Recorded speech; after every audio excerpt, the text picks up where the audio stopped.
చాలామందికి ఉప్మా అంటే నచ్చదని అంటారు. కానీ నాకు బ్రేక్‌ఫాస్ట్‌లో ఏమైనా ఇష్టమైనది ఉందంటే అది ఉప్మానే. అందులోనూ ఈ సేమియా ఉప్మా అంటే చాలా ఇష్టం. ఈ రెసిపీని నేను యాక్చువల్లీ మా అమ్మ దగ్గర నేర్చుకున్నాను. ఎలా చేశానో చూపిస్తాను.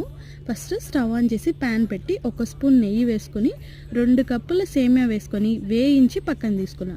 నెక్స్ట్ అదే పాన్‌లో కొంచెం ఆయిల్ వేసుకొని తాలింపు దినుసులు, వేరుశెనగ గుళ్ళు, ఉల్లిపాయ ముక్కలు, పచ్చిమిర్చి ముక్కలు, కొంచెం కరివేపాకు, సాల్ట్ వేసుకొని మొత్తాన్ని బాగా వేయించుకున్నాను.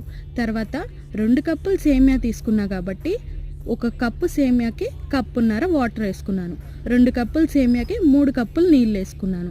వాటర్ అంతా తెరలు కాగుతున్నప్పుడు ఇందాక వేయించి పక్కన పెట్టుకున్న సేమియాని ఈ వాటర్లో యాడ్ చేసేసుకున్నాను.